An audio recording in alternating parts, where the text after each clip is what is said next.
Deus quer falar com você. Se você gosta do Evangelho Genuíno, então se inscreva em nosso canal e ative o sininho das notificações para receber novos vídeos.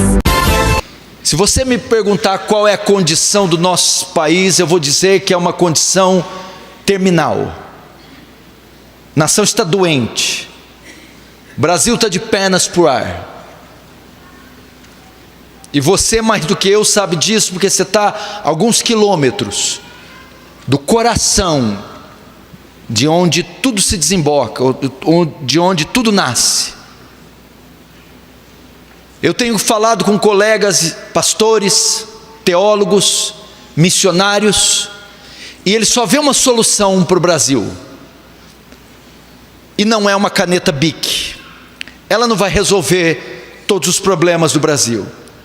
Ainda que as reformas sejam aprovadas, previdência, agrária, fiscal, ainda que haja um salto na economia, ainda que os partidos que militam sob uma bandeira ateísta, comunista, ainda que sejam varridos, não é suficiente para solucionar o problema endêmico, sistêmico do nosso país. A corrupção está em cada esquina, em cada botequim, está em cada departamento, repartição pública desse país. Ou melhor, a corrupção está em cada coração. E eles são unânimes em dizer que a única solução para o Brasil é um avivamento. É um avivamento. E eu acredito que o avivamento em escala nacional, se é que Deus em sua soberania vai pretender isso para nós, ele se inicia com a proclamação do Evangelho, a pregação do Evangelho.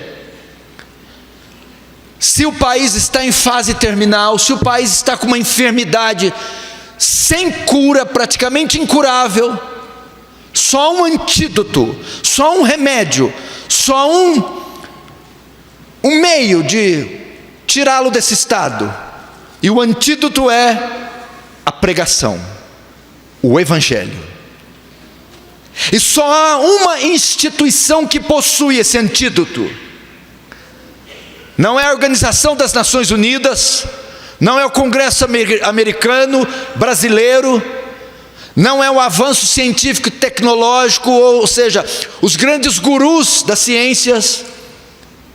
É a Igreja de Cristo, sou eu e é você. Entretanto, está havendo uma crise na evangelização brasileira.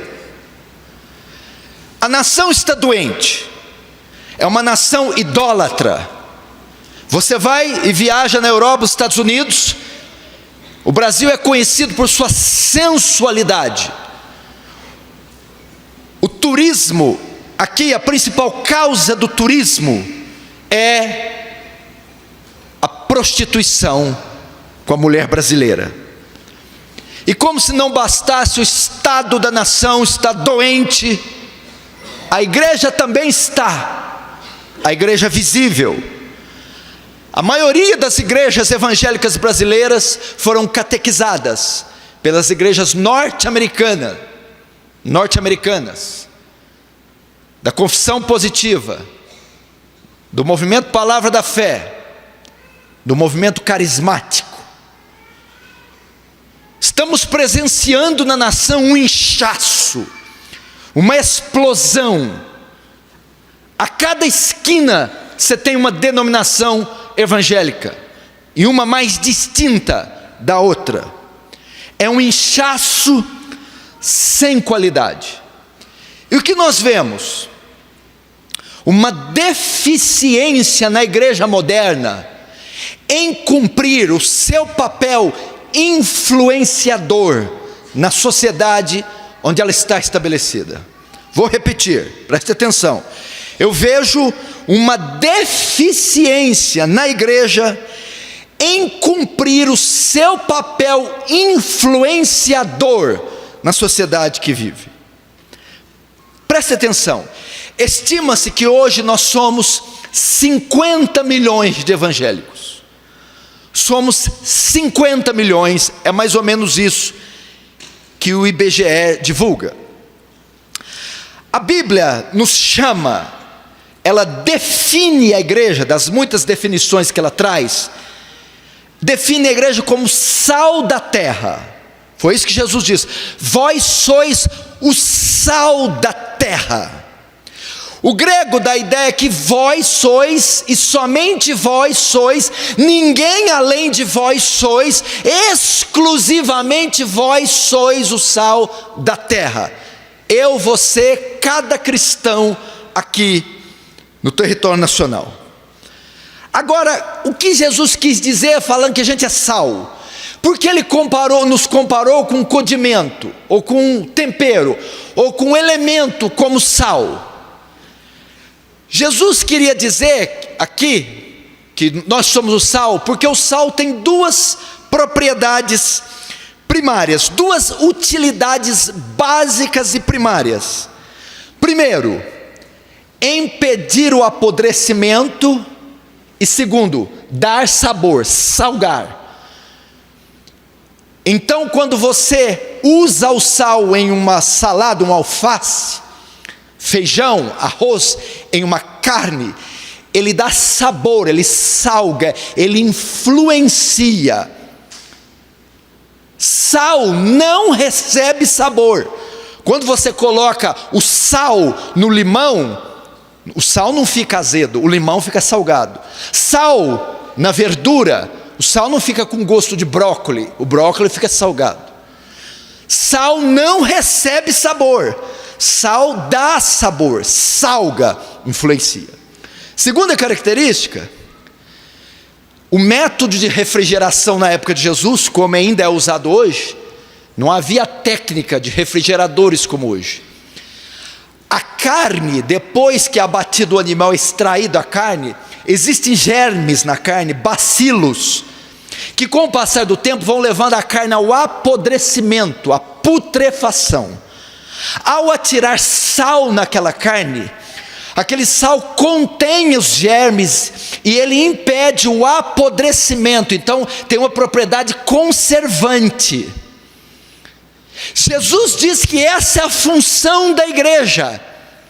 A presença da igreja em Brasília, em São Paulo, no Rio de Janeiro, a presença de um crente, uma universidade, escola, numa repartição pública, o testemunho, as palavras, a conduta dele, estabelecido naquele local, tem a finalidade de impedir a corrupção, de restringir a depravação, a corrupção, a devassidão daquele local, daquela sala de aula, daquela repartição, da sociedade.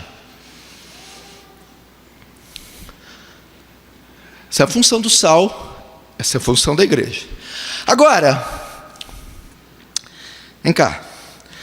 Qual a porcentagem de sal que se usa para salgar um alimento? Vamos lá. Para as irmãs principalmente. Quando você cozinha 1 quilo de feijão, para temperar o feijão, você usa 1 quilo de sal? Claro que não.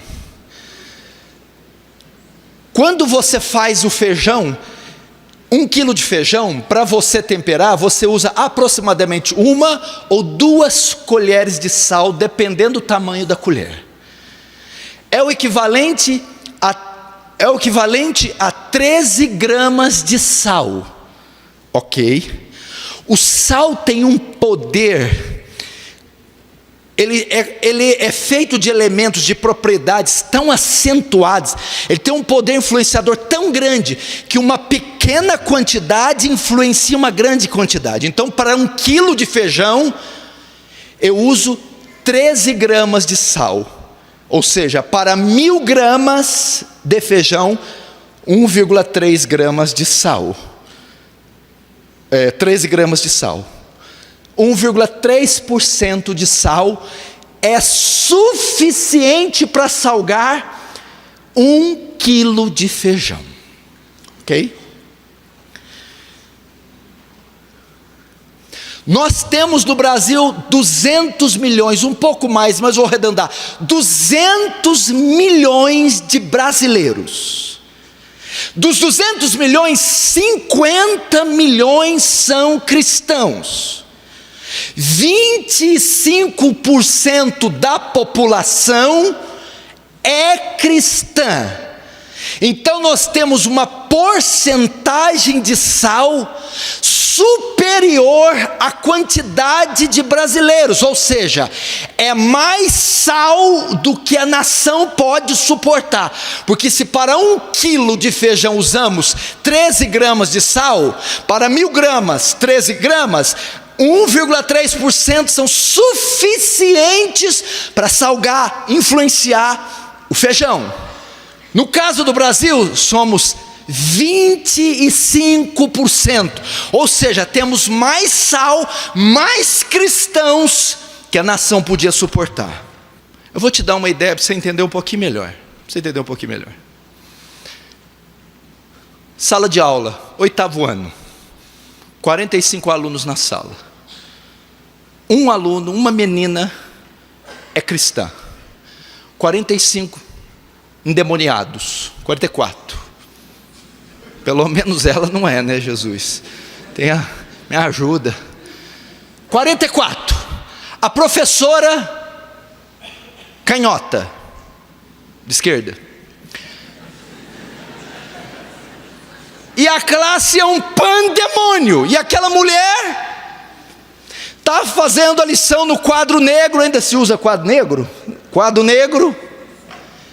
E ela vai escarnecer do nome de Jesus, ela vai zombar, e olha, quer dizendo, aquele fraudulento, idiota, aquele que morre, e ela se lembra que na 4ª fileira, na 3ª cadeira está a cristã, e ela, e muda de ideia. A presença daquela menina na sala inibiu aquela mulher de blasfemar o nome de Deus, porque o testemunho daquela jovem cristã sentada constrange aquela mulher de modo que ela fecha a sua boca para não blasfemar do nome de Deus. Isso é o sal lá dentro, impedindo a corrupção de avançar. Se você gostou do vídeo, então, estarei deixando esse outro, para sua edificação. Vídeos de pregações genuínas, é aqui no canal Deus Quer Falar com Você. Que Jesus Cristo te abençoe ricamente. Amém.